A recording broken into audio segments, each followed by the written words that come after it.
Bonjour à tous, c'est Johan pour Obgeco. Donc aujourd'hui je vais vous présenter un drone qui est un peu plus imposant que ce qu'on a testé jusqu'à présent sur le site. Donc c'est un drone qui nous vient de Chine de la marque Upsan, c'est le H109S. Donc déjà on va faire un petit tour de la télécommande. Donc c'est une radiocommande qui fonctionne sur 2,4 GHz et qui permet d'avoir un retour vidéo en 5,8 GHz. Comme vous voyez, il y a un écran LCD intégré qui permet d'avoir le retour de la caméra en temps réel. Donc au niveau des fonctionnalités, elles ne sont pas toutes exploitées sur cette télécommande parce que c'est vraiment le drone basique de la marque que j'ai eu, l'édition low level. Donc par exemple là, la molette ici ne sert à rien. C'est réservé pour l'édition qui a la nacelle à 3 axes. Moi j'ai la nacelle à un axe. Au niveau des joysticks, comme vous voyez, c'est des joysticks qui sont en position neutre. C'est un drone donc qui est capable de rester en stationnaire sans avoir besoin d'instruction du pilote. Au niveau des switches, on a du headless mode. On a le GPS hold qui permet donc de maintenir un vol stationnaire ou alors de rester juste en mode altitude, auquel cas le drone ne reste pas en position, il se met à dériver s'il y a du vent. Il se contente de garder à peu près l'altitude. On a le mode return to home, toujours pratique, à savoir qu'en cas de perte de signal, il l'active automatiquement pour revenir au point de départ. Le dernier switch, lui, ne sert à rien du tout sur cette télécommande. On a aussi les trims. Et les boutons ici permettent par exemple d'activer l'enregistrement de la caméra, de prendre des photos ou de naviguer dans le menu. On a aussi la télémétrie, toujours très pratique en cas de perte pour voir où on en est. Donc maintenant, on va voir le drone en lui-même. Donc c'est un drone avec un moteur brushless. Donc le constructeur n'indique pas la puissance des moteurs. À savoir qu'il est fourni ready to fly.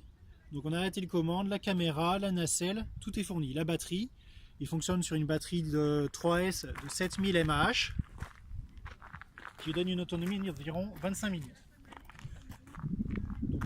Pour ce qui est du démarrage, il suffit d'incliner les joysticks et les moteurs se mettent en route. Donc il n'y a pas de décollage automatique, par contre sur celui-là, il faut y aller au manuel. Donc il est relativement nerveux, pas autant qu'un drone de course, mais il fonctionne bien.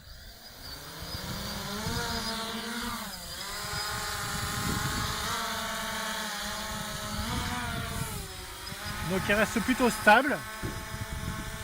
Là il y a du vent aujourd'hui, environ 10 ou 15 km/h. Et vous voyez, ça le fait presque pas broncher.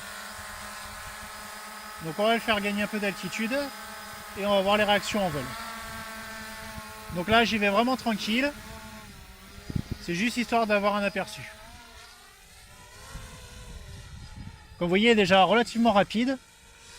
Là encore, le constructeur précise pas la vitesse maximale. Je pense qu'on doit atteindre pas loin de 40 ou 50 km/h une fois qu'on enlève le GPS hold.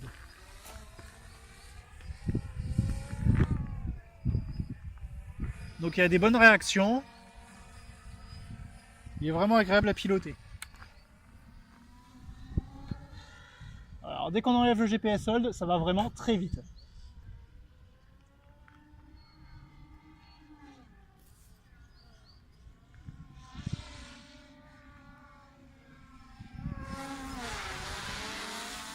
Il est équipé de LED aussi dessous, donc c'est bien pratique pour le récupérer et ça reste conforme à la réglementation qui va paraître en 2018.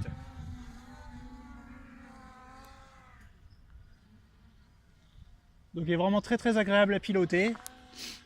C'est un bon petit drone. Ce qui est aussi vraiment sympa, c'est d'avoir le retour vidéo directement sur la télécommande. Ça permet de faire des petits vols en FPV bien sympa, de faire quelques enregistrements vidéo. La qualité, bon, c'est du 1080p à 30 images par seconde. Donc c'est pas exceptionnel, surtout que l'image n'est pas stabilisée numériquement. La nacelle n'a qu'un axe, on peut juste faire pivoter la caméra vers le haut ou vers le bas. Donc bon, c'est un drone à 350 € environ, donc ça reste assez basique. Mais c'est bien sympa quand on passe d'un niveau débutant à intermédiaire. Donc là par exemple je suis en mode GPS hold, je vais le retirer. Vous allez voir, il va commencer à dériver. Je le remets en GPS hold, il se stabilise tout seul. Donc maintenant je vais activer le return to home. Il va revenir tout seul comme un grand.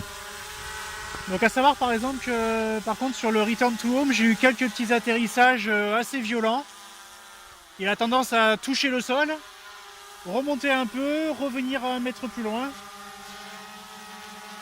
Bon, ça ne le fait pas en permanence, mais c'est vrai que ça laisse quelques doutes sur la durée de vie du train d'atterrissage.